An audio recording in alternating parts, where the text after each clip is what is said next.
Gravitational lensing can turn invisible stars into bright beacons, letting us map the unseen universe, and the number one method is something almost nobody guesses. Stay tuned, because the most mind-blowing discovery comes last. Einstein rings, those perfect circles of light formed when a massive galaxy aligns directly behind a more distant source, act like nature's own magnifying glasses.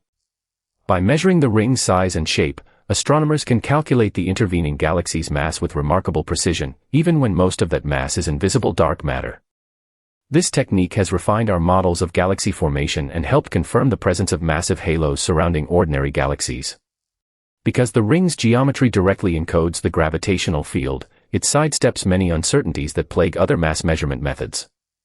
The result is a clearer picture of how matter clusters on cosmic scales, feeding into simulations that map the universe's large-scale structure. And coming up at rank 9, we'll explore how tiny lensing events reveal planets that drift alone in the galaxy. Microlensing, a subtle brightening of a background star caused by an intervening object, has become a powerful tool for spotting isolated exoplanets that emit no light of their own.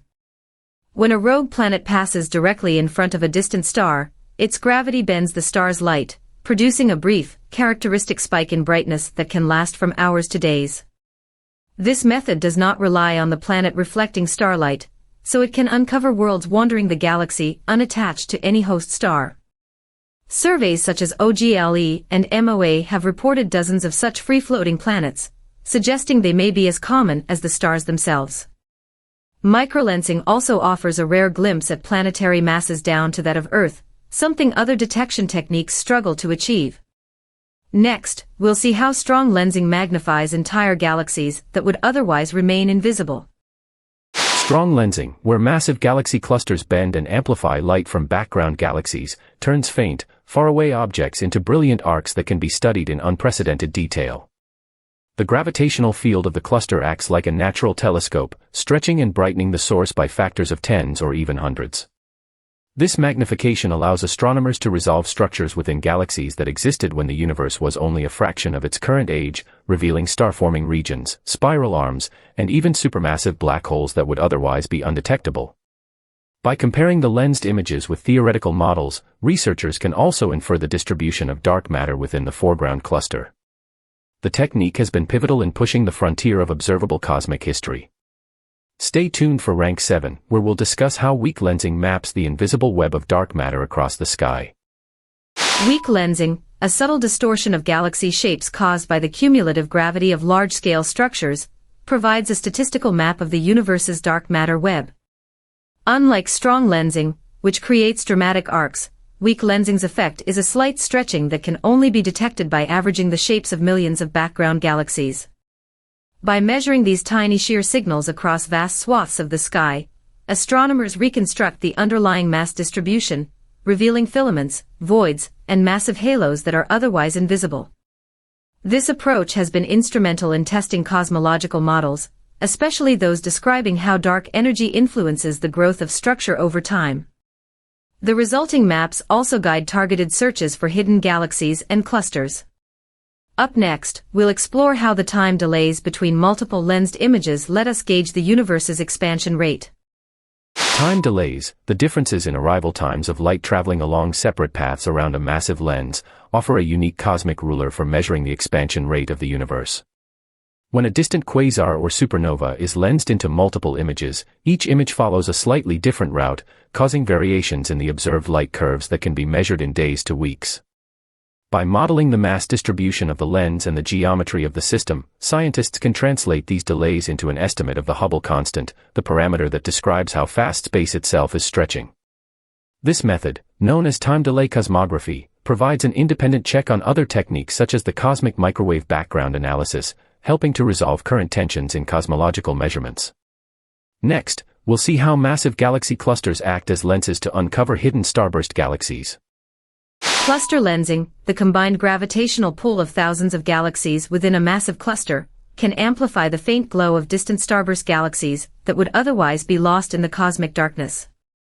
These vigorous factories of new stars emit copious ultraviolet radiation, but at extreme distances their light is redshifted and dimmed beyond the reach of most telescopes. When a cluster sits along the line of sight, its gravity bends and brightens the background emission, making the starburst galaxies appear as luminous smudges or stretched arcs. By analyzing the magnified spectra, astronomers can determine star formation rates, chemical abundances, and dust content in galaxies forming less than 1 billion years after the Big Bang. This insight reshapes our understanding of how early galaxies grew and enriched the intergalactic medium. Coming up, we'll discuss galaxy-scale lensing that reveals faint satellite companions. Galaxy-scale lensing, where a single massive galaxy bends the light of a more distant companion, can expose faint satellite galaxies that hide in the glare of their brighter hosts. The foreground galaxy's gravity creates multiple distorted images of the background source, and in the process, it can also magnify nearby low-luminosity companions that would otherwise be swallowed by the primary galaxy's brightness. By carefully modeling the lensing configuration, astronomers have identified dozens of ultrafaint dwarf galaxies orbiting massive ellipticals, providing crucial data on the low-mass end of the galaxy mass function. These satellites are key to testing predictions of dark matter models, especially the abundance of small halos expected in cold dark matter scenarios. Up next, we'll look at how quasar microlensing sheds light on the stellar populations within distant galaxies.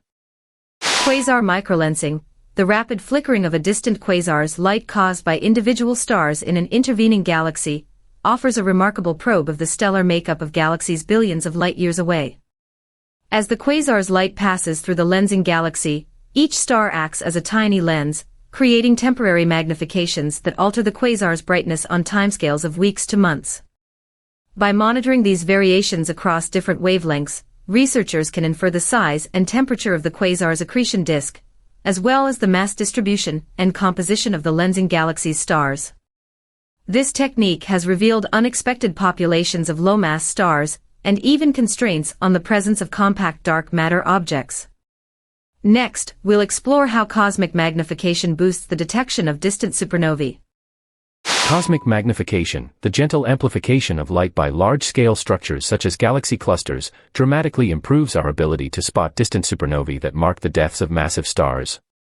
When a supernova occurs behind a massive foreground object, the intervening gravity can brighten the explosion by several magnitudes, making it observable with current telescopes despite its extreme distance. This boost not only increases the number of detectable supernovae but also extends the redshift range at which they can be studied, providing vital clues about the rate of stellar death in the early universe and the evolution of cosmic expansion. By comparing magnified supernovae with unlensed counterparts, astronomers refine distance measurements that underpin dark energy research. Finally, we'll uncover the ultimate revelation: how gravitational lensing grants us direct views of the universe's first stars. Finally, gravitational lensing offers perhaps the most profound window into the cosmos, a direct glimpse of the first generation of stars, known as Population 3, that formed shortly after the Big Bang. These primordial stars are thought to be massive, short-lived, and composed almost entirely of hydrogen and helium, making them exceedingly difficult to detect. However, when a massive foreground galaxy cluster aligns perfectly with a region of the early universe, its gravity can magnify the faint glow of these ancient stars by factors of hundreds, bringing their spectral signatures within reach of modern instruments. Recent observations have captured candidate signals of these elusive objects, revealing clues about their masses, lifespans, and the role they played in reionizing the universe. This breakthrough not only confirms theoretical predictions, but also opens a new era of exploring the very dawn of starlight. We've traveled from elegant Einstein rings to the daring glimpse of the universe's first stars, each step showing how gravity itself becomes a telescope for the hidden cosmos. If you enjoyed uncovering these celestial secrets, hit the like button and subscribe so you don't miss the next list. New mind-blowing discoveries every week. Which of these lensing techniques surprised you the most? Let me know in the comments below. Thanks for watching, and keep looking up.